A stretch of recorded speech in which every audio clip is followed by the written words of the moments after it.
السلام علیکم، خوش آمدید، صبح بخیر تمام دیکھنے والوں کو۔ پروگرام ہے گڈ مارننگ کراچی اور میں ہوں آپ کا میزبان Muhammad Yasir. Programme good morning Karachi میں بات کرتے ہیں ناظرین عوامی مسائل کے حوالے سے، اور مختلف نوعیت کے معاملات اور مسائل پر گفتگو کی جاتی ہے۔ سماجی نوعیت کے مسائل کے اوپر کوشش کرتے ہیں پروگرام میں زیادہ گفتگو کی جائے، اور اس کے ساتھ ساتھ حالات حاضرہ کے اوپر بھی میں ہمیشہ یہ بات دہراتا ہوں کہ بات کرنا اس وقت کی ضرورت ہے۔ حالات سے آپ کو آگاہ رکھنا ضروری ہے، اور خاص طور پہ جو سیاسی معاملات ہیں ان کو سمجھنا ضروری ہے۔ تو کوشش یہ ہوتی ہے کہ زیادہ سے زیادہ ان معاملات کے اوپر گفتگو کی جائے، اور پروگرام کا فارمیٹ کچھ ایسا ہم نے ترتیب دیا ہے کہ پہلے حصے میں عموماً بات ہوتی ہے کچھ سماجی مسائل اور معاشی مسائل کے حوالے سے یا سیاسی نوعیت کے مسائل کے حوالے سے، اور دوسرے حصے میں عموماً بات کرتے ہیں آپ کے صحت کے حوالے سے معاملات پر۔ تو صحت کے حوالے سے جو معاملات ہیں خاص طور پہ اس پہ گفتگو انشاءاللہ جاری رہے گی۔ مختلف سیگمنٹس ہمارے ہوتے ہیں جس میں ہم مختلف ڈاکٹرز، حکماء اور طبیب وغیرہ کو یہاں مدعو کرتے ہیں، اور پھر صحت کے حوالے سے جتنے بھی آپ کے سوالات ہوتے ہیں اس کے اوپر پروگرام میں بات کی جاتی ہے۔ تو سلسلہ انشاءاللہ جاری رہے گا۔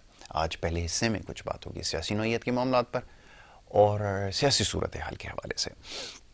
بہت سارے معاملات ہیں جو نظر سے گزرے ہیں، خاص طور پہ عام انتخابات کے حوالے سے۔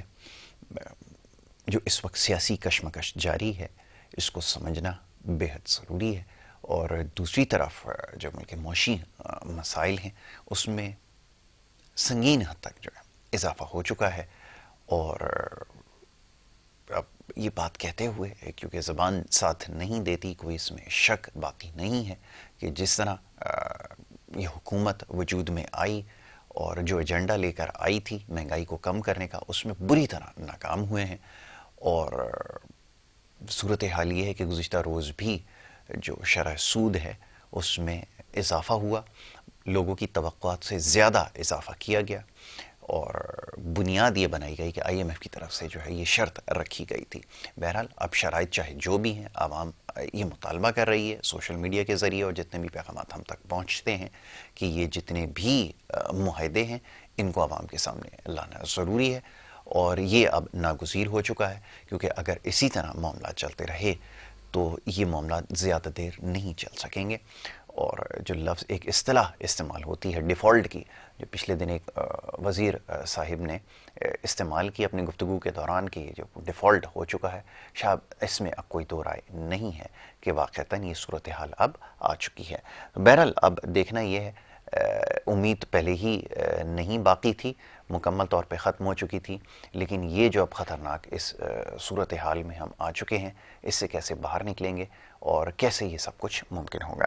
اس کے ساتھ ساتھ جو دیگر خبریں ہیں اس کے اوپر بھی کوشش کریں گے پروگرام میں گفتگو کریں، خاص طور پہ جو سیاست اس وقت ہو رہی ہے، اور خاص طور پہ شہر کراچی میں جو بلدیاتی انتخابات ہوئے، نتائج ابھی تک آ رہے ہیں، یہ جو بھی سلسلہ ہے، لیکن اس کا جو مقصد اور مصرف تھا وہ مکمل طور پہ ختم ہو چکا ہے، لوگوں کی امیدیں یہاں سے بھی ختم ہو چکی ہیں۔ تو ان معاملات پر گفتگو کریں گے۔ معزز مہمان تشریف فرمائیں، ذیشان زیب سواتی صاحب، پاکستان تحریک انصاف سے آپ کا تعلق ہے، chairman U C 3 Mehran town سے، یو سی 8 سے، معاف کیجیے، یو سی 8 سے مہران ٹاؤن، ان کو میں خوش آمدید کہوں گا۔ بہت شکریہ جناب ذیشان صاحب پروگرام میں وقت دینے کے لیے۔ دوسرے ہمارے مہمان کچھ دیر بعد ہمیں جوائن کریں گے، ان سے بھی ہماری گفتگو ہوگی۔ جی ذیشان صاحب فرمائیے گا، ابھی یہ بلدیاتی انتخابات کے حوالے سے بات ہوئی، اور لامحالہ جو انتخابی مرحلہ تھا وہ جیسے تیسے مکمل ہوا، اور مکمل ہونے کے ساتھ ہی بہت سارے شکوک و شبہات بھی پیدا ہو گئے، سوالات اس کے اوپر کھڑے ہونا شروع ہو گئے۔ نتیجہ اس کا کیا نکلا؟ حلقے میں جب جاتے ہیں لوگ کیا سوال کرتے ہیں؟ کیا ان کی جو امیدیں تھیں وہ اب بھی باقی ہیں؟ کیا وہ سمجھتے ہیں کہ یہ جو مرحلہ مکمل ہوگا کوئی حکومت تشکیل پائے گی، ان کے نمائندے جو ہیں وہ ان کے لیے کام کر سکیں گے؟ کیا یہ خواب ان کا شرمندہ تعبیر ہو سکے گا؟ فرمائیے گا۔ جی بہت بہت شکریہ آپ کا۔ جی اور اس کے ساتھ اصل میں دیکھیں الیکشن اس دفعہ جو تھا نا، میں تو اس کو سلیکشن کا نام دوں گا. ٹھیک ہے. اس لیے کہ آپ یقین کریں گے ہم کینڈیڈیٹ تھے اور ہمیں رات کو 12 بجے تک پتہ نہیں تھا کہ صبح الیکشن ہوگا یا نہیں. بالکل ایسا ٹھیک ہے. کیونکہ تقریباً یہ جو کمپین 5 سے 6 مہینے کینڈیڈیٹوں نے چلائی ہے نا، تو اس میں کینڈیڈیٹوں کے علاوہ عوام کا بھی یہ نہیں تھا کہ یہ الیکشن ہونے ہی نہیں ہے. ٹھیک ہے. عوام کا ایک جوش ختم ہو گیا تھا، معاملات وغیرہ بالکل ہو گئے تھے. خیر اللہ اللہ کر کے وہ کسی طریقے سے ہو گئے. اس کے بعد جو کراچی کے رزلٹ وغیرہ آنے شروع ہوئے، فارم 11 کے مطابق چینج تھے، دوسرے وہ جو بعد میں عارض نے وہاں پر دیے وہ الگ تھے.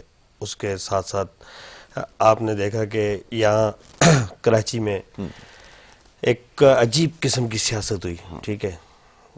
دن فارم 11 کے مطابق شام کو لوگ جیت گئے، ان کو صبح ہرا دیا گیا، پھر وہ لڑائی جھگڑے معاملات وہ دوبارہ ہار گئے.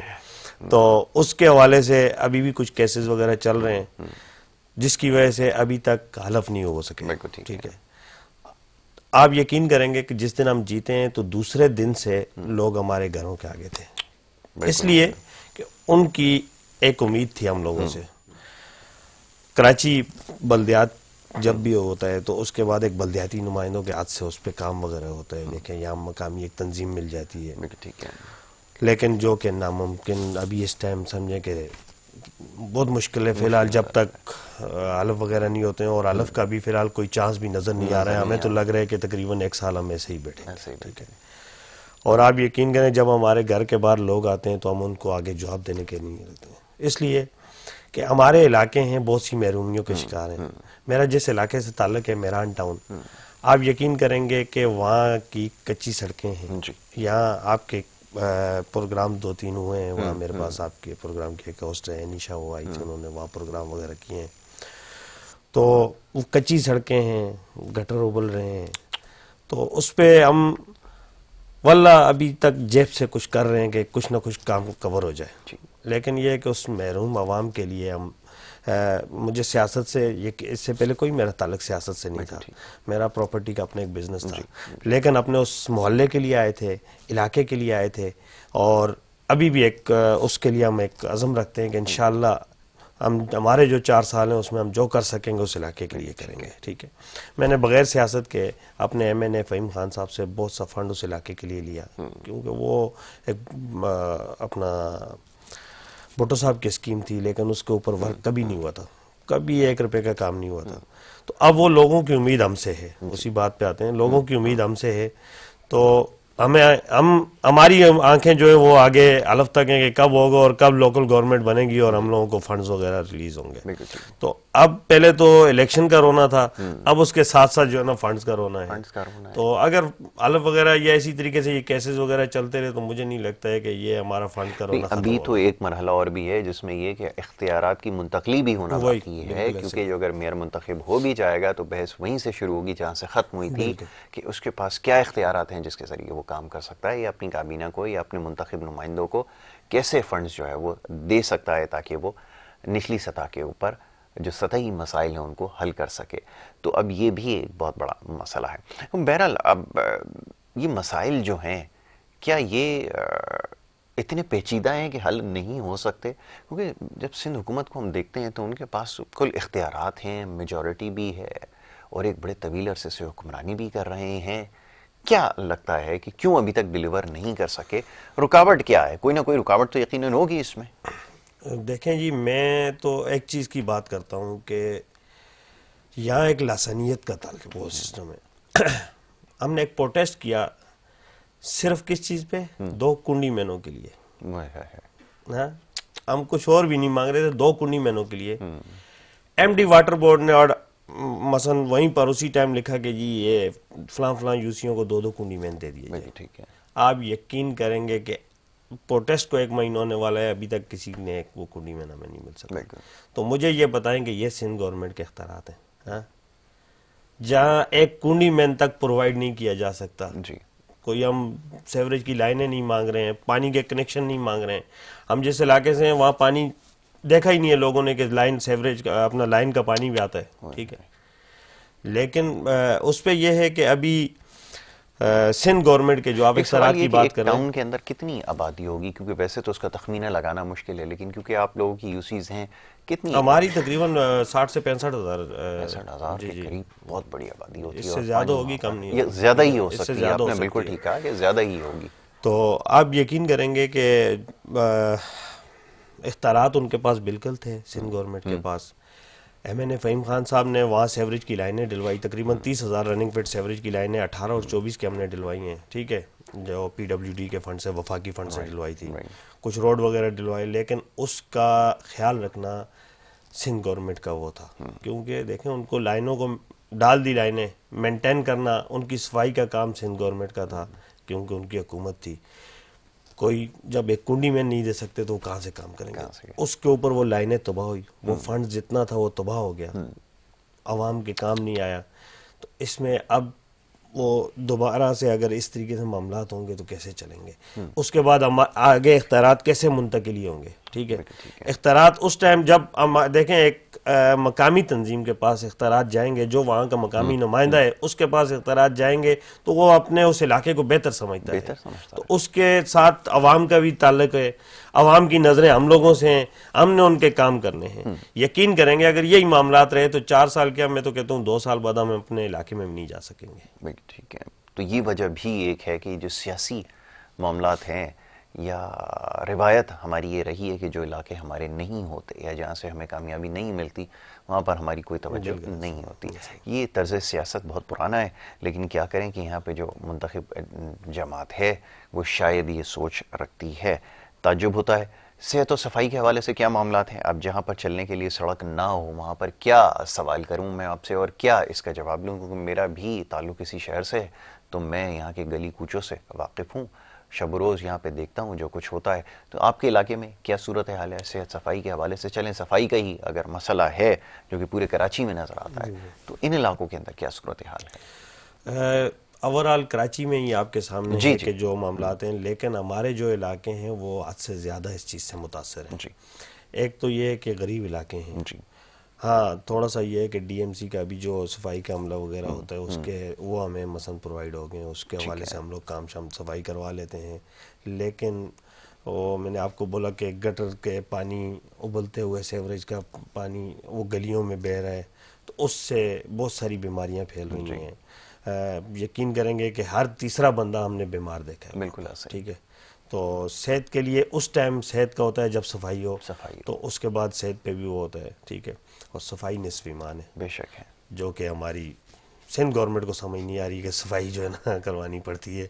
تو یہ کہ ہم تو اس چینل کے تھرو بھی، آج اس پروگرام کے تھرو بھی سندھ گورنمنٹ سے بھی میں اپیل کرتا ہوں، دیکھیں ان کی وہ اقتدار کی پارٹی ہیں یہاں پر، اور اس ٹائم جیسا کہ ماشاءاللہ اس ٹائم ان کے پاس وفاق بھی انہی کے پاس ہے، پی ڈی ایم ہے، تو ان سے میں اپیل کرتا ہوں کہ ان محروم علاقوں پہ، خاص طور پہ ان محروم علاقوں پہ توجہ دی جائے، اس لیے کہ یہاں پر بھی عوام انسان رہتے ہیں، صرف انسانیت کو دیکھ کے دیکھیں، وہاں بھی آپ کے نمائندوں کو بھی ووٹ ملے، پی ٹی آئی کو بھی ووٹ ملے، لیکن یہ ہے کہ آپ لوگوں سے تنگ آ کے لوگوں نے دوسروں کو ووٹ دیے، کیونکہ آپ نے کچھ بھی نہیں کیا وہاں پر۔ اگر کچھ ڈیلیور کیا ہوتا، میں ایک یقیناً کہہ سکتا ہوں کہ میں اگر 4 سال میں کچھ کروں گا تو عوام مجھے دوبارہ سلیکٹ کرے گی، اگر میں 4 سال کے لیے عوام کے لیے کچھ نہیں کر سکوں گا تو وہ عوام کبھی بھی مجھے وہ نہیں کرے گی۔ بالکل ٹھیک ہے، چلیں جی، ایک اور ہمارے معزز مہمان ہیں ٹیلی فون لائن پر، انہوں نے ہمیں جوائن کیا ہے، اور بڑا عجیب اتفاق ہے کہ آپ بھی سواتی ہیں، جناب چنزیب سواتی صاحب، پاکستان پیپلز پارٹی کے مرکزی سینئر رہنما، ان کو میں خوش آمدید کہوں گا۔ سواتی صاحب آپ کا بھی بہت شکریہ پروگرام میں وقت دینے کے لیے۔ شکریہ، السلام علیکم۔ وعلیکم السلام۔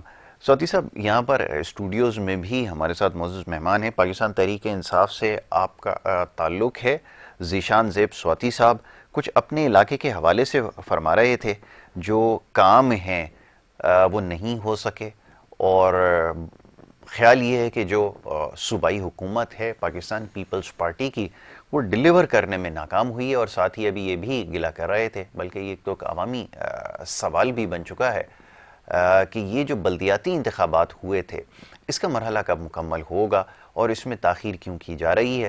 کیونکہ یہ جو سطحی مسائل ہیں، اب سے کچھ دیر پہلے اس کا تذکرہ ہو رہا تھا، صحت، صفائی کے، پانی کے، سیوریج کے لائنوں کے، اس طرح کے معاملات، وہ حل طلب مسائل ابھی تک نہیں ٹھیک ہو سکے ہیں۔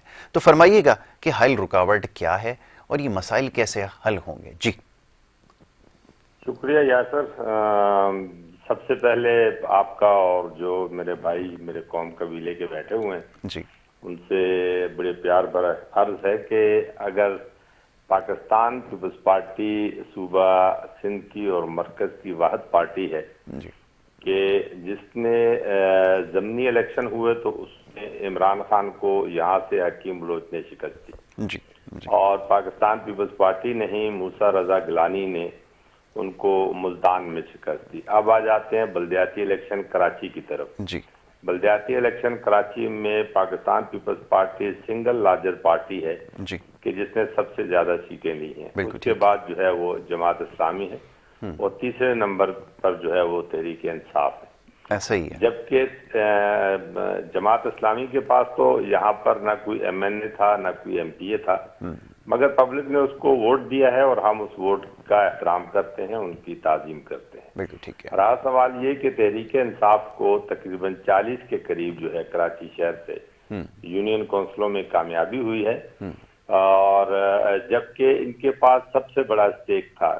ایم کیو ایم کے بعد اگر اس شہر کا stake M N A M P S کی شکل میں اگر کراچی شہر نے کسی کو مینڈیٹ دیا تھا جی جی تو وہ تحریک انصاف تھی، مگر تحریک انصاف اپنے پونے 4 سال میں مختلف وعدے وہی تو کراچی کے لوگوں سے کرتی رہی ہے، جی مگر ان کی تکمیل نہیں ہوتی رہی۔ اس میں سب سے بڑے جو پروجیکٹ تھے جو تحریک انصاف کو مسلم لیگ نواز کی گورنمنٹ کے بعد ملے تھے، وہ K4 کا منصوبہ تھا پانی کا، جو پونے 4 سال میں مکمل نہیں ہو سکا۔ بالکل ٹھیک ہے۔ سلکورر ریلوے کا جو ایک بڑا منصوبہ تھا وہ پونے 4 سال میں کمپلیٹ نہیں ہو سکتا۔ عمران خان صاحب آتے رہے یہاں پر، اسد عمر آتے رہے، یہاں پر اربوں روپے کے اعلانات ہوتے رہے، کبھی 100 ارب کے، کبھی 60 ارب کے، کبھی 110 ارب کے، مگر کراچی سے منتخب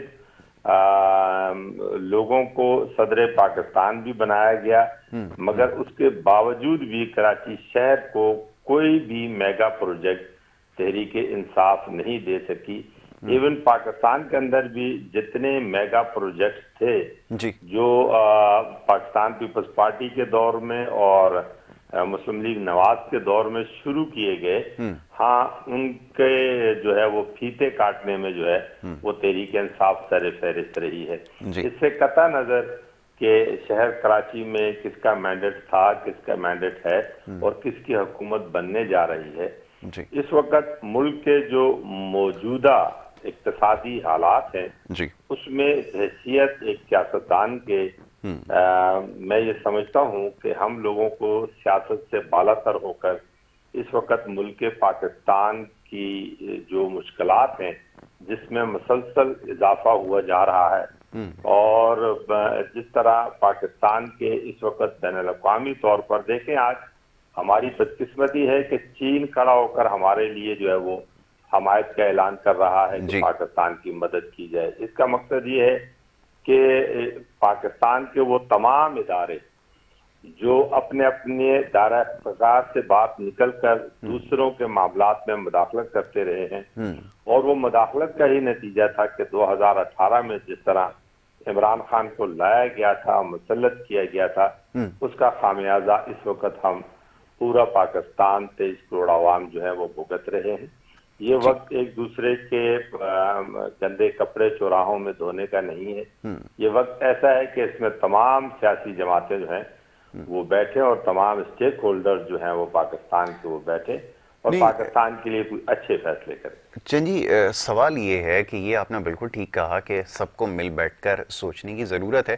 مقصد یہ کہ اب جب 11 اور اس سے زائد جماعتوں کا پہلے سے اتحاد موجود ہے تو پھر کمی کس چیز کی رہ جاتی ہے؟ اور کسی نے تو اپوزیشن کا رول ادا کرنا ہے، اگر وہ چلے ان کے حصے میں آیا ہے، اور اگر وہ کر بھی رہے ہیں تو باقی ماندہ جماعتیں یا لوگ تو آپ کے ساتھ بیٹھے ہیں۔ اور ابھی آپ نے جیسے عرض کیا کہ یہ اس وقت سوچنے کی ضرورت ہے اور کام کرنے کی ضرورت ہے، تو یہ کرے گا کون؟ اب سوال یہ پیدا ہوتا ہے جب یہ ذمہ آپ نے اٹھایا، یہ بھاری ذمہ داری جب آپ نے لی کہ ملک کی معیشت کو درست کیا جائے گا، تو اس میں کیوں کامیاب نہیں ہو پا رہا ہے؟ یہ تو ذرا فرمائیے، کیونکہ لوگ یہ جاننا چاہتے ہیں کہ آخر کیا ایسی حائل رکاوٹ ہے، اور اب تو ایک اچھا خاصا عرصہ گزر چکا ہے، یقیناً مختصر وقت میں چیلنجز بہت تھے، لیکن اب تو صورتحال بہتر ہو جانی چاہیے تھی، کیوں اب تک جو ہے معاملات نہیں سنبھل سکے ہیں؟ دیکھیں، اس کی دو وجوہات ہیں یاسر. ایم کیو ایم کے ساتھ 2 معاہدے جو تحریک انصاف کے دور میں ہوئے، جی جی ان میں بھی تحریک انصاف نے دیر کی ان معاہدوں کو کرنے میں، ان معاہدوں کے اوپر عمل درآمد کرنے میں تحریک انصاف کی غلطی ہوئی. دوسری غلطی جو ہوئی وہ اسحاق ڈار صاحب نے یہ 4-5 مہینوں کے اندر جو ہے وہ آئی ایم ایف سے ڈالر نہیں کیے، جس کی وجہ سے آج ہم مزید ڈالر کی شرح جو ہے وہ دن بدن اس میں اضافہ ہوتا جا رہا ہے. آپ کو معلوم ہے کہ اس وقت ڈالر مہنگا ہوگا، پیٹرول مہنگا ہوگا، اور اس وقت آئی ایم ایف نے جو وہ شرائط سے جو شاید اس نے آج تک کسی ملک کے اوپر نہیں رکھی ہیں، وہ پاکستان کے اوپر رکھی ہیں. اس میں کوئی شک نہیں ہے کہ ہم حکمرانی جو ہے جو، اور اس حکمرانی کے اندر جو مداخلت ہوتی ہے وہ مداخلت ہمیں بہت سارے فیصلے نہیں کرنے دیتی، جس کا اعتراف خود عمران خان صاحب نے بھی کیا ہے اور تمام سابقہ حکومتوں نے بھی وہ اعتراف کیا ہے. آج میرا کہنے کا مقصد یہ ہے کہ آج ہم کیا کریں کہ ملک بہتری کی طرف جائے. تو آج ہم ہر آدمی اپنی انا کے خول سے باہر نکلے اور پاکستان کے لیے اور پاکستان کے معاملات کو درست کرنے کے لیے وہ اقدامات. دیکھیں نا، میں رات کو خواجہ آصف صاحب کا ایک انٹرویو سن رہا تھا کہ 150-200 کنال کے اوپر جو ہے وہ انگریز کے دور کے بنے ہوئے جو ڈی سی آفس ہیں، اے سی آفس ہیں، مطلب 150-200 کنال کے اوپر ایک فرد جو ہے وہ حکومت کا رہائش پذیر ہے. تو ہمیں وہ کڑوے گھونٹ پینے پڑیں گے. دیکھیں، اس وقت ایک عام آدمی جو غربت کی لکیر سے نیچے تھا، اس کنویں میں مزید اضافہ ہوتا جا رہا ہے. جو مڈل کلاس کے لوگ ہیں وہ غربت کی اس لکیر سے نیچے جاتے جا رہے ہیں. اس وقت مطلب مجھ جیسے ایک آدمی کو مطلب گاڑی میں جس وقت فیول ڈالنا پڑتا ہے تو میری وہ نظر پورے سفر میں اس کانٹے کے اوپر ہوتی ہے. بالکل ایسا ہی ہے، بالکل ایسا ہی ہے. چند جی، ایک بریک کے لیے کہا جا رہا ہے، ایک مختصر سی بریک لے لیتے ہیں، بریک کے بعد واپس آتے ہیں، گفتگو کے سلسلے کو یہیں سے آگے بڑھائیں گے. آپ دیکھتے رہیں ہمارا program good morning Karachi.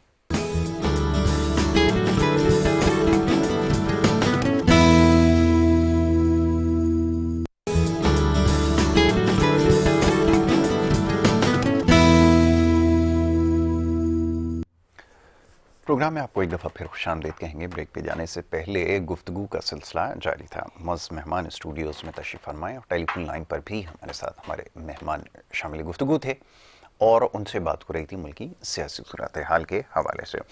Studio میں موجود ذیشان زیب سواتی صاحب ہیں. ان سے بریک پہ جانے سے پہلے بات ہو رہی تھی کچھ یہ جو اس وقت سیاسی معاملات ہیں اس پہ اور بلدیاتی مسائل کے حوالے سے گفتگو آپ نے ملاحظہ کی.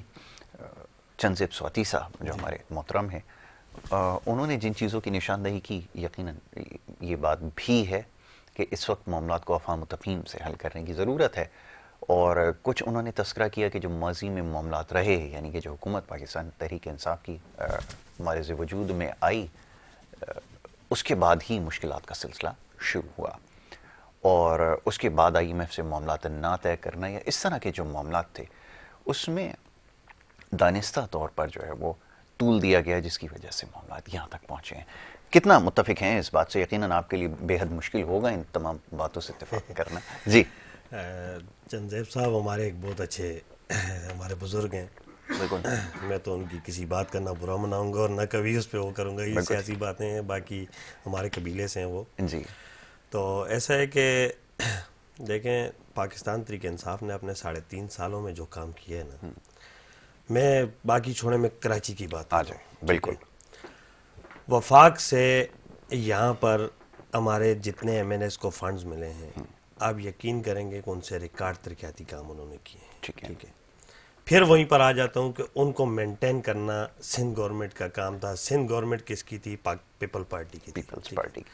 پیپلز پارٹی نے اس کو مینٹین بالکل نہیں کیا، بلکہ جن ایریاز میں پاکستان تحریک انصاف کے نمائندے تھے وہاں پر ان سے بالکل ایک جو ہے نا زیادتی کے طرح مثلا ان کو ایک الگ پلیٹ میں رکھ دیا کہ یہ جیسے پاکستان کے نمائندے نہیں ہیں، ٹھیک ہے، ٹھیک ہے.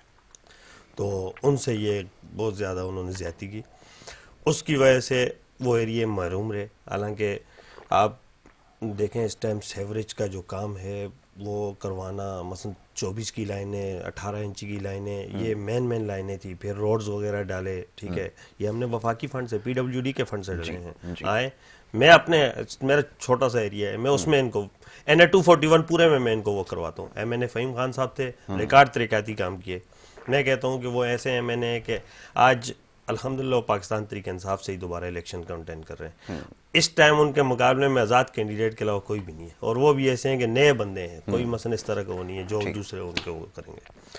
تو 3.5 سال کی بنسبت آپ اس ایک سال میں آ جائیں جب سے گورنمنٹ گئی ہے، ٹھیک ہے، اس سال میں کیا ہوا ہے. آپ مہنگائی کو دیکھ لیں، دیکھیں اس ٹائم اگر پیٹرول 10 روپے بڑھتا تھا، 5 روپے بڑھتا تھا تو یقین کریں گے چیخیں بھی نکلتی تھی، ٹھیک ہے، اور مہنگائی مارچ بھی ہوتے تھے. آج کیوں تالے لگے ہوئے ہیں زبانوں کو، ٹھیک ہے. آج تو میں آج دن تک مولانا صاحب کے بارے میں کبھی بات نہیں کی ہے، میں مولانا صاحب کے اوپر بھی بولتا ہوں کہ انہوں نے آج کیوں اپنے منہ کو تالا لگایا ہوا ہے، ٹھیک ہے. آج ڈالر دیکھیں کہاں پہنچ گیا. آج یقین کریں گے کہ غریب آٹے کے اوپر چلے جائیں، غریب جو ہے نا وہ ایک وقت کا کھانا کھاتا ہے، دوسرے وقت کے لیے وہ سوچتا ہوگا کہ میں کیا کروں، ٹھیک ہے. اس طرح کے لوگ میں نے دیکھے ہیں، میں اس غریب علاقے سے ہوں، میں نے دیکھے ہیں. آپ یقین کریں گے کہ ایسے ایسے گرانے ہیں، سفید پوش لوگ ہیں، وہ کسی کو بولتے نہیں ہیں، لیکن خدا کی قسم جب ہم ان لوگوں کو دیکھتے ہیں ہمارے آنسو نکل جاتے ہیں. تو یہ آج کیوں تالے لگے ہوئے ان لوگوں کی زبانوں کو؟ کیا آج ملک مہنگائی میں نہیں ہے؟ آج ڈیفالٹ کی طرف ہمارا ملک جا رہا ہے. صرف کس وجہ سے جا رہا ہے کہ یہ چل رہا تھا پاکستان الحمدللہ، اچھے دن شروع ہونے تھے. کیا ہوا؟ اب بھی عوام بھی انشاءاللہ دیکھیں، ابھی ایک الیکشن ہوا راجن پور کے اندر، آپ نے دیکھا کہ کس طریقے سے عمران خان صاحب کو عوام نے وہ کیا. اس ٹائم بھی عوام کی آخری امید ہے اور وہ عمران خان صاحب، اور انشاءاللہ میں کہتا ہوں کہ ملک ترقی کرے گا اور عمران خان صاحب کے دور میں کرے گا، اور انشاءاللہ نیکسٹ وزیر اعظم بھی عمران خان صاحب ہیں. آج یہ ریکارڈ کر لیں، میں ریکارڈ پہ بیٹھا ہوں، آن دا ریکارڈ یہ بات کہہ رہا ہوں. ٹھیک ہے جی. چنزیب سواتی صاحب بھی لائن پر موجود ہیں. سواتی صاحب آپ ہمیں سن سکتے ہیں؟ جی میں سن رہا ہوں. سواتی صاحب، بھائی ہمارا جو ذیشان ہے بہت زیادہ پر امید نظر آ رہا ہے، اور کیوں نہ ہو. وہ یہ کہتے ہیں کہ جتنے بھی ضمنی انتخابات ہو رہے ہیں اس میں بڑی بھرپور پذیرائی مل رہی ہے عمران خان صاحب کو، گو کہ حالات جیسے بھی ہوں لیکن لوگ ان کی سپورٹ عمران خان کی طرف ہیں. اور یہاں تک انہوں نے کہہ دیا کہ آنے والے وقت میں جو وزیر اعظم ہوں گے وہ عمران خان ہی ہوں گے. اور لگتا ایسا ہے، محسوس یہ ہوتا ہے کہ اس وقت جو عمومی حالات ہیں کسی بھی حوالے سے ہوں، لوگوں کی امید اب مکمل طور پر ختم ہو چکی ہے. کہ لوگوں میں اعتماد کیسے بحال کریں گے یہ تو فرمائیں، کیونکہ جتنی بھی اس پی ڈی ایم میں اتحادی جماعتیں ہیں یہ عوام کے درمیان کیسے جائیں گے، کیونکہ یہ جو بھاری ذمہ داری لی ہے جس کے بارے میں ابھی ذیشان صاحب نے تذکرہ کیا کہ اس وقت تو یہ بڑا شور شرابہ ہوا کرتا تھا، سب کوئی لانگ مارچ کر رہا ہے، نہ جانے کیا کچھ ہوتا رہا، لیکن آج سارے خاموش کیوں ہو گئے؟ یہ تو ذرا بتائیے، اور پھر عوام میں اعتماد کیسے بحال کریں گے یہ فرمائیے جی. اچھا، پہلی بات تو یہ ہے کہ ذیشان میرے بچوں کی طرح ہے، کچھ چیزیں تھوڑی کریکٹ کرنے کی ہوتی ہیں. جی جس وقت خان صاحب کی حکومت تھی تو پنجاب کے پی کے اور بلوچستان میں خان صاحب کی حکومت تھی، مرکز میں پاکستان پیپلز پارٹی کی حکومت تھی. ایم این ایز کو جتنے فنڈز ملتے ہیں وہ وفاق سے ملتے ہیں، اور کراچی سے ایم کیو ایم سے زیادہ مینڈیٹ جو ہے وہ تحریک انصاف کے پاس تھا. بالکل تھا. میرے کہنے کا مقصد یہ ہے کہ پورے کراچی یا پورے پاکستان کو آپ اٹھا کر دیکھ لیں، پاکستان تحریک انصاف کے کریڈٹ پر کوئی بھی میگا پروجیکٹ نہیں ہے. یہ میں چیلنج کرتا ہوں، کوئی بھی ایک میگا پروجیکٹ مجھے بتا دے کوئی کہ جو تحریک انصاف نے شروع کیا ہو اور وہ چل رہا ہو. اچھا، دوسری بات یہ ہے کہ اس وقت خان صاحب سے جو بنیادی طور پر غلطیاں ہوئیں اور جو خان صاحب خود تسلیم کرتے ہیں، دیکھیں نا ایک آدمی اپوزیشن آپ کے اوپر کوئی الزام لگائے، وہ بات سچ بھی ہو سکتی ہے، جھوٹ بھی ہو سکتی ہے، مگر جب انسان خود ایک لیڈرشپ جو ہے وہ اپنی غلطیوں کا اعتراف کرے تو پھر اس کو مان لینا چاہیے. کیونکہ ان کا تعلق تحریک انصاف سے ہے. خان صاحب نے خود اسمبلیوں سے استعفے دیے، خان صاحب کو کسی ایجیٹیشن کے ذریعے یا کسی مطلب رانگ وے میں جا کر حکومت کو نہیں ہٹایا گیا تھا. ان کے پاس جو نمبر تھے، جو ان کے اتحادی تھے، وہ چھوڑ کر ان کو اپوزیشن کے ساتھ آئے. خان صاحب کو بحیثیت ایک پولیٹیکلی لیڈر کے اپوزیشن میں بیٹھنا چاہیے تھا. آج یہ انہی استعفوں کے لیے خود جو ہے وہ اسمبلی میں جا رہے ہیں کہ جی ہمارے استعفے قبول نہ کیے جائیں. تو یہ جو جذباتی فیصلے ہوتے ہیں یہ ملک کو بھی نقصان دیتے ہیں، جماعت کو بھی نقصان دیتے ہیں. پھر ان کے پاس پنجاب کی حکومت تھی، KPK کی حکومت تھی، انہوں نے خود استعفے دیے ہیں، ان کو کسی نے نکالا نہیں ہے. جی میرا کہنے کا مقصد یہ ہے کہ جس وقت خان صاحب نے حکومت سنبھالی تھی، اس ملک کی دو بڑی اپوزیشن پارٹیوں کے لیڈر میاں شہباز شریف صاحب نے اور چیئرمین بلاول بھٹو زرداری صاحب نے، ان دونوں کا فلور کے اوپر آن دا ریکارڈ بیان ہے کہ خان صاحب آپ کام کریں، ہم آپ کے ساتھ کھڑے ہیں. اس کے باوجود کہ آپ سلیکٹڈ ہیں، الیکٹڈ نہیں ہیں. اب آتا ہے سوال یہ کہ جب حکومت ہوتی ہے تو حکومت کے دوران 4.25 سال میں پاکستان میں جتنے بھی ضمنی الیکشن ہوئے وہ خان صاحب ہارے. بلدیاتی الیکشن KPK میں فرسٹ فیز جو ہوا وہ عمران خان صاحب ہارے. حکومت سے نیچے اترنے کے بعد جو ہے وہ چونکہ اپوزیشن نے اس وقت جن حالات میں حکومت سنبھالی تھی، میرا اپنا یہ میری ذاتی رائے ہے کہ حکومت کو ان کو 1.25 سال اور پورے کرنے کے دینے چاہیے تھے. یہ 5 سال کے بعد شاید تحریک انصاف کا کوئی ٹکٹ بھی نہ لیتا. اب ان کے وہ معاہدے جو انہوں نے IMF سے کیے تھے جن کے اوپر عمل درآمد نہیں ہوا، یہ حقیقت ہے، یہ مطلب کوئی الفاظ ہی نہیں ہے یا سیاسی پوائنٹ سکورنگ کی بات میں نہیں کر رہا ہوں. آج ہم جس حالات پہ کھڑے ہیں ان حالات میں سابقہ تحریک انصاف کی حکومت کے بہت سارے ایسے فیصلے جو انہوں نے شاید ارادتاً صحیح کیے ہوں مگر وہ پاکستان کے لیے صحیح ثابت نہیں ہوئے. چلیں اس سے بھی ایک قدم آگے چلتے ہیں. ہم آج بھی یہ چاہتے ہیں کہ خان صاحب الیکشن میں جائیں، ہم بھی الیکشن میں جائیں، اس ملک کا فیصلہ عوام کرے. جب اس ملک کا فیصلہ عوام کرے گی جو بھی حکومت آئے گی وہ بہتر فیصلے کر سکے گی. مگر ایجیٹیشن کی طرف اپنے ورکروں کو یا اپنے لوگوں کو تکلیف دینا اس ملک کے حالات میں اس وقت جو ہے وہ ہم لوگوں کا اتفاق رائے نہ ہونا ہمارے ملک کو نقصان دے رہا ہے. بہت سارے قومی ایشوز ایسے ہیں اس وقت آپ دیکھ لیں کہ اندرونی اور بیرونی طور کے اوپر پاکستان کے اوپر بہت دباؤ ہے. پاکستان کے اوپر اس وقت ڈالر کا دباؤ ہے. اس وقت اقتصادی حالات ملک کے صحیح نہیں ہیں، اس وقت سیاسی حالات ملک کے صحیح نہیں ہیں. تو یہ ملک ہم سب کا ہے. یہ جتنا خان صاحب کا ملک ہے اتنا ہی شہباز شریف کا ہے، اتنا ہی پیپلز پارٹی کا ہے، اتنا ہی بلاول کا ہے. ہر فرد کی جو جڑ ہے وہ پاکستان کے اندر موجود ہے اور پاکستان کی ترقی ہمارا مقصد ہونا چاہیے. اس ترقی کے اندر جو ہے ہمیں ایک ٹیبل پہ بیٹھنا چاہیے. خان صاحب جو ہے وہ نریندر مودی کے ساتھ تو بیٹھ سکتے ہیں مگر ملک کی جو سیاسی جماعتیں ہیں ان کے ساتھ نہیں بیٹھ سکتے ہیں. اس وقت ملک کے اوپر جو رولنگ پارٹیز ہیں یہ کولیشن پارٹیز ہیں ساری.